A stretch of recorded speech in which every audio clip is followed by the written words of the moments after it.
Hello guys, welcome to stories of hours. నేను మీ సందీప్. ఈరోజు నేను మీ దగ్గర చాలా ఎక్సైటెడ్ కంటెంట్ తెచ్చాను. అదే హౌస్ క్లీనింగ్. మనం వీక్ అంతా ఆఫీస్కి వెళ్తుంటాం, చాలా హడావిడిగా ఉంటాం. ఏది ఎక్కడ వస్తే ఎక్కడ మనం మర్చిపోతాం. సో వీకెండ్ మనకి చాలా టైం ఉంటుంది, మన హౌస్ని క్లీన్ చేసుకోండి.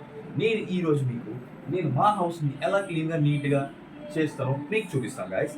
Thank you, love you all, thanks for subscribing. Please do like and share our love. Okay guys, let start. First నేను ఈ వాష్ చేసిన క్లోత్స్ అన్నిటిని నీట్గా మడతపెట్టి వార్డ్రోబ్లో అరేంజ్ చేసుకోవాలి. ఇలా నీట్గా అరేంజ్ చేసుకుంటే బయట ఎక్కడ కూడా క్లోత్స్ అనేవి కనిపించవు. ఇలా వార్డ్రోబ్లో నీట్గా మడతపెట్టి అరేంజ్ చేసుకోవాలి. అంతే గాయ్స్, అయిపోయింది. ఓకే గాయ్స్, నెక్స్ట్ నేను బెడ్ అనేది నీట్గా అరేంజ్ చేసుకుంటున్నాను. అరేంజ్ చేసుకున్నాక నీట్గా క్లాత్తో నీట్గా తుడుచుకోవాలి. ఇలా నీట్గా తుడుచుకోవటం వల్ల ఏంటంటే డస్ట్ అనేది పోతుంది. తర్వాత నేను డెస్క్ వచ్చాను. ఈ డెస్క్ వచ్చేసి నీట్గా అన్నీ అరేంజ్ చేసేసుకొని పర్ఫ్యూమ్స్ కానీ పౌడర్స్ కానీ అరేంజ్ చేసుకొని నీట్గా క్లీన్ చేసుకుంటూ ఉండాలి. ఇలా నీట్గా క్లీన్ చేసుకుంటే మనం నీట్గా అనిపిస్తుంది. ఇలా కానీ ఈ మిర్రర్ని కూడా నీట్గా క్లీన్ చేసుకోవాలి. తర్వాత నేను ఏసీని క్లీన్ చేశాను. ఇలా ఏసీని సమ్మర్లో ఏసీ ఎంత అవసరమో మనకు తెలిసిందే. ఇలా డస్ట్ అనేది పైన ఉంటుంది.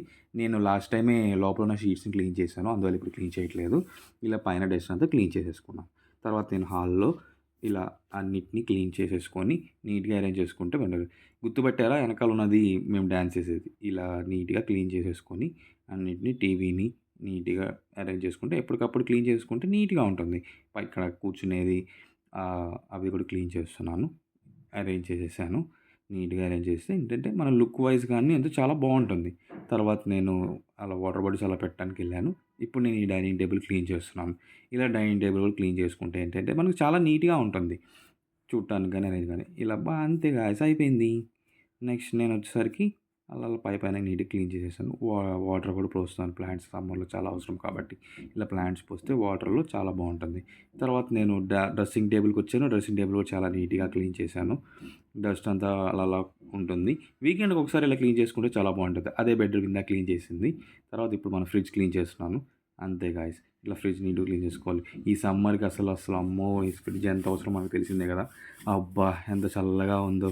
అంతే, అయిపోయింది గాయ్స్. తర్వాత నేను కిచెన్కి వచ్చాను. కిచెన్లో ఇందాకే డిషెస్ అన్ని వాష్ చేశాను. అలా వాష్ చేసిన తర్వాత నీట్గా అరేంజ్ చేసేసాను. తర్వాత ఇట్లా అలా స్క్రబ్బర్తో అలా నీట్గా క్లీన్ చేసేసుకొని వాష్ చేసేసుకుంటున్నాను. హ్యాండ్ వాష్తో వాష్ చేసుకొని మళ్ళీ క్లీన్ చేస్తున్నాను. అంతా అయిపోయింది గాయ్స్, అంతే, ఇంకేం లేదు. ఇలా కబోర్డ్స్ కూడా అన్ని ప్లేట్స్ అవన్నీ పైన ఉంటే అవి లోపల పెట్టేశాను. హ్యాండ్ వాష్తో హ్యాండ్స్ మాత్రం తప్పకుండా క్లీన్ చేసుకోవాలి. తర్వాత పని చేసిన తర్వాత క్లీన్ చేశాను. వెనకాల ఉన్నవి తర్వాత అరేంజ్ చేశాను. నీట్గానే అన్నీ అరేంజ్ చేశాను. బాక్సెస్ కానీ అన్నీ అన్నీ అరేంజ్ చేశాను. వాటర్ బాటిల్ ఒకటి పట్టి ఫ్రిడ్జ్లో పెట్టాలి, అంతే. తర్వాత నేను ఇందాక క్లీన్ చేశాను కదా గైస్, ఇప్పుడు చిమ్మేస్తున్నాను. ఇల్లంతా చిమ్మేస్తే మొత్తం నీట్గా ఉంటుంది. అంతే, అయిపోయింది. ఇంతే గాయ్స్, ఇలా వీకెండ్ చేసుకుంటే చాలా బాగుంటుంది. క్లీన్గా నీట్గా ఉంటుంది. మొత్తం అరేంజ్ ఇప్పుడు చూడండి ఎంత లుక్ వైజ్ ఎంత బాగుందో. అంతే. తర్వాత నేను మాప్తో కూడా నీట్గా తుడిచేస్తున్నాను. ఏదైనా డస్ట్ స్టెయిన్స్ కానీ ఏమైనా ఉన్నా అవి కానీ నీట్గా అయిపోతాయి. మన టైల్స్ అనేవి నీట్గా మెరుస్తూ ఉంటాయి. సో నేను చెప్పేది ఏంటంటే గాయ్స్, వీక్ అంతా మనం ఇలా రష్గా ఉంటాం కాబట్టి వీకెండ్ అనేది మనం నీట్గా టైం స్పెండ్ చేసుకుంటే మన హౌస్ అనేది చాలా నీట్గా ఉంటుంది. Thanks for your support guys. Always keep loving us. Love you.